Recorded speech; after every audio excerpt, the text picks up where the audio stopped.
Coding is maybe one of the biggest gatekeepers for VR development. It's hard to learn, prone to bug, but this is where VR Builder come to the rescue. VR Builder is a free and open source Unity SDK that is like the Unity XR toolkit but on steroid. With VR Builder, you can quickly prototype and build a VR game by handling all of the logic using a visual editor. It also comes with some super cool custom component like this text-to-speech generator. You will never find the exit ahaha except if there is a key. And Mindport, the creator of this asset, agreed to sponsor this video, which I'm super happy about. So in this tutorial, you will learn how you can set up VR Builder for your own project to save you a lot of time and prototype your VR game more easily. So without further ado, let's get started.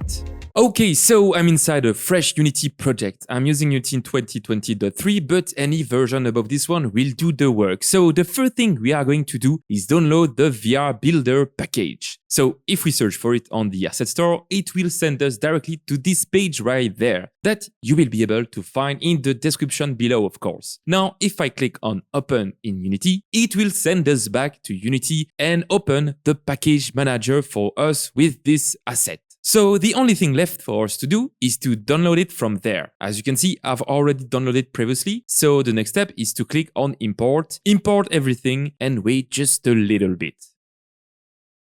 And we are back now. As you can see, after everything is imported, we now have this welcome to VR Builder windows showing. So what we can do is click on next. We can set some settings on the interaction. This one is to just say if we want gravity on the object that we grab or not. But in my case, I will leave it like this and click on next. Okay, so the next window showing says which headset we want to use. In my case, I'm working with the Meta Quest, so let's select this one and click on next again. Finally, we have also some documentation available here that can be really useful if you want to learn more about the asset, but I think it is enough with the setup. Let's make sure that the load demo scene is enabled here and click on finish to finish the setup. And ta-da, just like this, after waiting just a little bit more, the whole VR Builder setup is over. What? Does this mean I don't have to set up the Unity project for VR or even download the Unity XR toolkit? And the answer is yes. VR Builder has by default already set up everything for us, and this is just awesome. As we can see, we have down below the XR interaction toolkit already downloaded, and if we go to the project settings, XR plugin management, we can see that it has already set the Oculus device in the plugin providers. Now, of course, you can tweak these settings as you want, add another device, set it to Open XR, but in my case, I will leave it like this and close this windows. And by the way, if you want to open back the project setup windows that we had earlier, you can simply go to Tools, VR Builder, Project Setup with R. But now, I think it's time to have a look at the demo scene that was just open in front of us. Okay, so with this demo scene, we can have a look at what a complete project looks like with the VR Builder. As you can see in the hierarchy, we have some game object for the environment and different interaction inside all of these stations. But the most important part is here the XR setup action-based hands. And if we open it, we can see that this is basically a pre-made XR rig from the interaction toolkit that we talked about a lot in my previous tutorial series on how to make a VR game. So this rig has already some component to it, like a continuous movement, teleportation, some animated hands, but also some custom interaction from VR Builder that we will be able to use later on. Finally, the other two game objects in brackets that we haven't talked about are process configuration and process controller, which purpose is to make sure that the workflow is happening smoothly. Now, the workflow is where VR Builder strength really is. We can have a look at it on this window right there that we can also access by going to Tools, VR Builder, Workflow Editor. With the Workflow Editor, we will be able to create super easily and without writing a single line of code or whole VR experience. For example, in this case, we have here the different chapters of this demo, and for the magic cube, we have the steps for the player to reach the end of the game. Now, at this point, I encourage you to put on your VR headset and have some fun with this demo, but now I think it's time to roll up our sleeves and work on our own VR Builder game. Okay, so to set up VR Builder for a new scene, we can go to Tool, VR Builder, Scene Setup Wizard, and as you can see, we can do the setup on a new scene that VR Builder will add for us, or do it on a scene that we already have. In my case, I made one before recording this video, so let me just double click on it. As you can see, this scene is really simple. It only has one room with a door, a table, and this key. So to add VR Builder to it, I'm going to the scene setup wizard again, select take my current scene. We can also give a name to the new process that we are going to create, and let's call this Super Mini Escape Game. Perfect. And click on Finish.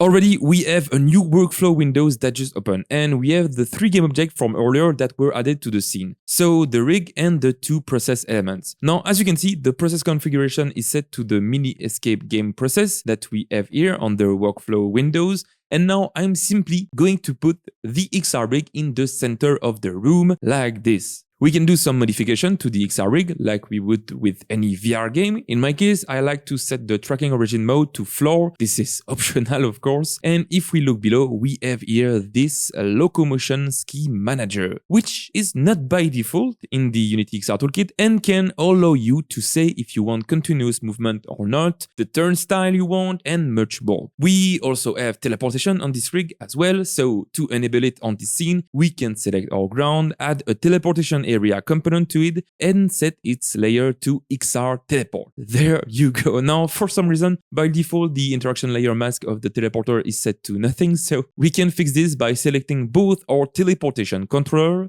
go to XR Ray Interactor, and set it to everything. And there you go, now it is done. The rig setup is complete. Let's try what we already have by clicking on play. Ta-da! So, as you can see, everything is working well. The pre-made XR rig from VR Builder comes with some animated ends, a nice looking teleportation ray, and everything is working well. Of course, you can tweak this rig as you want. This really is the power of having this asset built upon the XR interaction toolkit. But now that we have the rig setup, let's use the workflow of VR Builder to create our mini escape game. Okay, so let's say for my mini escape game, I want the player to grab the key, put it on the door lock, and then open the door. Super simple, right? But if we were to code this from scratch, it would take us some time to program this behavior sequence. And it would be even worse the more we add things to our game, and it's prone to a lot of bugs that we will need to fix. So this is where VR Builder comes to the rescue. Now, using their simple workflow window, if I want to write down this behavior, I'm going to right-click,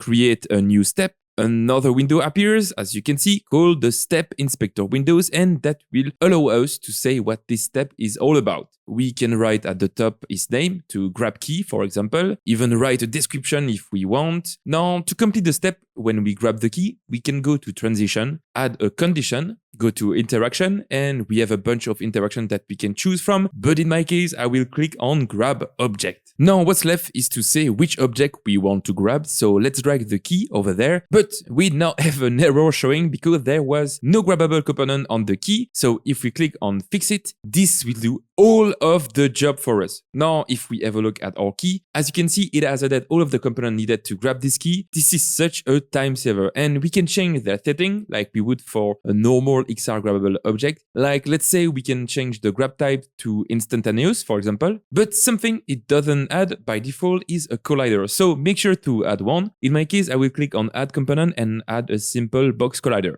Okay, perfect. So that's one step down. Now for the next step, let's trigger it when we snap the key to the door lock. For this, I'm going to create a new step, call it Key on Lock, go to Transition, Interaction, but this time choose Snap Object. We can drag back the key to the object parameter, click on Fix It to add this time a snappable properties, and finally, what's left is to create a snap zone for our key. And once again, VR Builder comes with a pretty handy way to automatically generate a snap zone for you. We can select our key, go to the snappable property, and click on Create Snap Zone. And as you can see, this automatically creates a key snap zone game object in our hierarchy that we can move anywhere that we want. Now, in my case, I want to move it on the door lock, and we can even put it as a child of the door to make it move if the door will rotate. Finally, we can go back to our step inspector, drag the key snap zone to the zone to snap into parameter, and what's left is to connect the step together in the order that we want. So in my case, start to grab, grab to snap. Perfect. Now let's see if this works by clicking on play. And there you go, guys. I can grab the key, and if I approach it to the door lock, it snaps correctly. This is awesome. So all of the behavior of our game are being handled step by step by our workflow. But from here, we could start building more and more steps with different interaction, but that's not it. We can also trigger some behavior when a step is reached. So for example, let's create a new step called door open. Now this time, instead of a transition, I'm going to select behavior and click on add behavior. As you can see, we have also a bunch of behavior that we can choose from. And if we want to open the door, we can select animation, move object, drag the rotating part of our door over there, click on fix it to add the component that the VR builder needs. And now this behavior needs a final position provider that it will use as a target position and rotation value. So to simply create this one, I'm going to create an empty child on the door parent, copy the transform of the moving door on it, and rotate it just a little bit on the y-axis. This way it will define a kind of open door rotation. Finally, what's left is to drag this child in the final position provider, set the animation to something like 2 seconds, and of course don't forget to link the key on lock step to the door open step that we just made. And if we click on play, the door opens. So congratulations, this is awesome. Now, there's still so much more that I want to show you with this asset. For example, after here talking about the moving behavior, I think now it's a good time to talk about some of the VR Builder extension that you can find on the asset store. There is, for example, here the animation add-on that allow you to quickly create more advanced animation in your game. These are paid assets, but still cheap in my opinion when you look at the time it can save you. Another awesome behavior that we can trigger with our steps are the guidance behavior. For example, you can add a text-to-speech audio that the player can hear,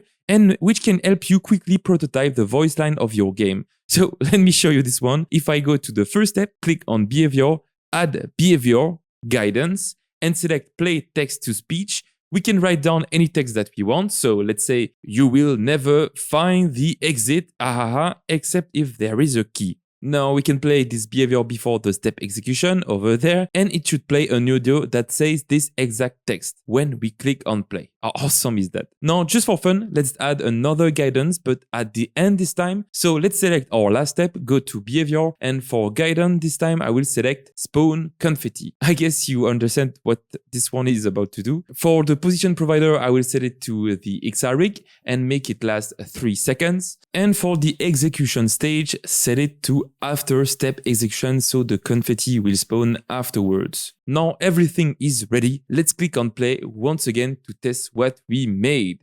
You will never find the exit except if there is a key. There you go, guys. I think you heard the voice, and when we reach the end of the game, we have now confetti that spawn. Now, this is the end of the tutorial. Thank you for following along. Of course, there are more to learn from this set, like how it can lock object component to only enable certain behavior at certain time, or even how to extend it by code. But I hope this tutorial was already enough to help you on your project and give you a glimpse of the power of this asset. Big shout out also to Mindpour, the creator of this asset, for sponsoring this video. And if you'd like to know more about it, go in the asset store and give their asset a try, link in the description. Thank you for watching and see you soon. Bye bye.